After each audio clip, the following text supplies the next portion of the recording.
Yo, the geriatric bowl was going crazy, man. Joe Flacco and Aaron Rodgers went crazy today. Like it was nuts. I mean, Aaron Rodgers had two interceptions, which was rough, but it was overall a pretty incredible game. Let me get the stat sheet up for them.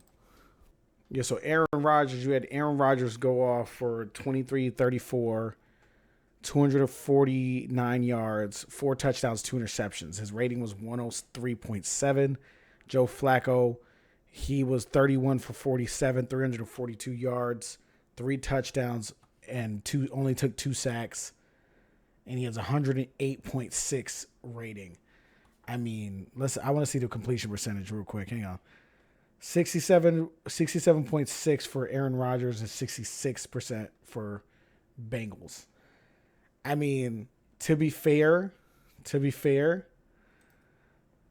this is this is a rough game for both of their defenses. To be completely honest with you, the Bengals defense has been terrible all year, but the Steelers defense has been like decent. You kind of saw today why like the Philadelphia Eagles wanted to get rid of Darius Slay, because it's just like, oof, he was getting worked by Higgins and all those other guys who aren't Jamar Chase, and it was rough. They both looked pretty like both defenses looked pretty rough, but man, those quarterbacks were going off. We were seeing vintage. It felt like 2012 again, man. It was like Aaron Rodgers and Joe Flacco going crazy. It's pretty incredible to watch those guys go to work. It's incredible to see.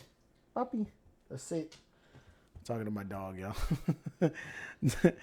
It was incredible to see these guys really go to work the way they used to, and to see Joe Flacco build that chemistry with Jamar Chase so quickly. I mean, he's only been there for like a week and a half. And they were humming. They were going crazy. And it was pretty wild to see those two have that connection so quickly.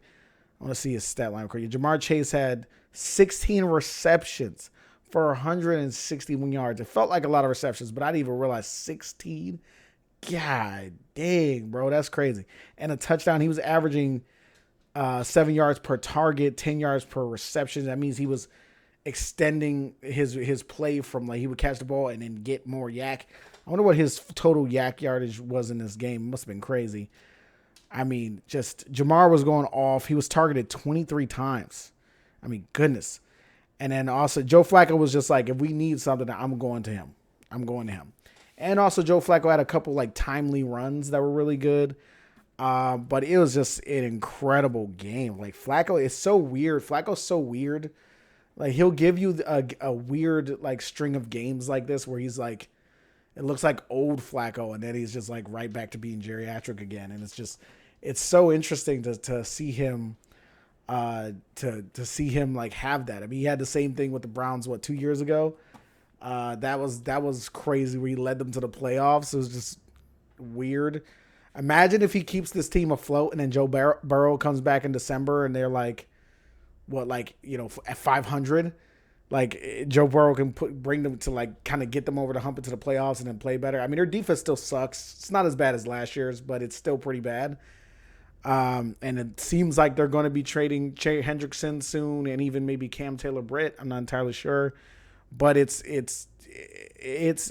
weird. This is a weird year. It's been a weird year. I mean, I had to take a few weeks off because I was dealing with some family stuff, so I haven't been able to do the weekly show for the last 2 weeks. But it's been a weird season. Like every week it seems like there's one team that looks like they're the best team in the league, and the next week they lose to some team and you're like, they have no business losing this game. There's like, what are we doing?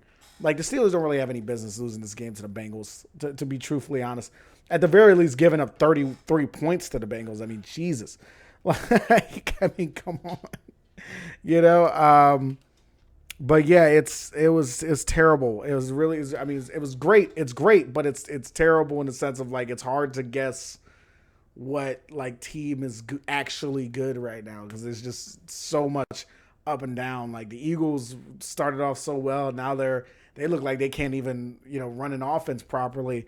the Lions were doing well, and they haven't won a game against a winning team the entire time so far. The Buccaneers look kind of unstoppable, but they also couldn't beat the Eagles. So it's the weird, like it's hard. The Bills look weird. The Falcons beat the Bills, but they also lost to the Panthers 2 weeks ago, 30-0, where Michael Penix looked like he didn't belong on a field, and now he's back. It is a weird season, very weird season, and this would be a game that happens like this. Because these AFC North matchups always are weird on their own. But even in a weird season, it's like, yeah, this seems about right. But it was nice to see Flacco out there just being Flacco, man. Just super comfortable. Jamar Chase, he just went after him all the whole time. One thing I want to talk about, the refs. This has been a conversation. I wish I could have got into it these last 2 weeks because there's been some real terrible crap with the refs recently. But the refs were terrible in this game, I feel like. I mean, not necessarily because of calls. It just was like timing of the game. Like the fact that they were, like, for instance, a perfect example is like they were holding up a lot of clock, right? They were holding up a lot of time where this game could have flowed quicker, especially in that first half. But they spent so much time reviewing so many different things that were so obvious just from the naked eye, and then they reviewed it and it was obvious what it was the whole time, right? So it was just weird stuff like that all the time, and they're just I don't know. The refs did not have a great night in my opinion. They were holding up the game, especially in that first half. I mean, at the end of the half, when they were checking on that Chase catch, there's like 30 seconds left in the game. They were checking on that Chase catch, and I'm just like, why are we checking on this catch? It's so obvious that he caught it. Why are we stopping the game? It's 30 seconds left in the second half. Can we speed this up? You just had the review of the interception. That I understood because it was a little bit more like you got to work out the details. But they also had another review of another play like a drive or two ago that took forever. It was stupid stuff. And then they allowed that challenge to get through from the Steelers side on that catch by I think it was Iosova. And he caught it. It was down with 1 yard, and I'm pretty sure the Steelers. I forget who was challenging. It was either the Steelers or the Bengals, but they were challenging it, and it was just like, why did you get that? Why did you let them get that challenge in after they had already ran their next play? It was like they already ran the play, got the first down. Why are you letting this challenge happen? Can we just move on? Like, it's just, I don't know, just the timing. It wasn't necessarily calls that were made by the refs that were bad. It was like the timing was bad. It was like, we don't need to take this long to figure out where this ball needs to be. But that's my only, my weekly ref complaint. It's way worse things the refs are doing right now. If I would have talked about last week, I would have got into some stuff about that Chiefs and Lions game. But yeah, so like overall it was a really fun game to watch. Joe Flacco is doing like old man Joe Flacco things. He's like old man Logan right now. And then Rodgers looked decent in this game. He had 2 bad interceptions. That first one, he just straight up sailed it. And then the second one, I'm pretty sure that was just a mistake, like a misread thing that was going on between him and the receiver. But good game, great game. Nice to see that Jamar Chase is getting to still be Jamar Chase, even though he doesn't have his best friend out there. But yeah, I mean, we'll see what goes on. Thank you for watching. Go Birds forever. Peace.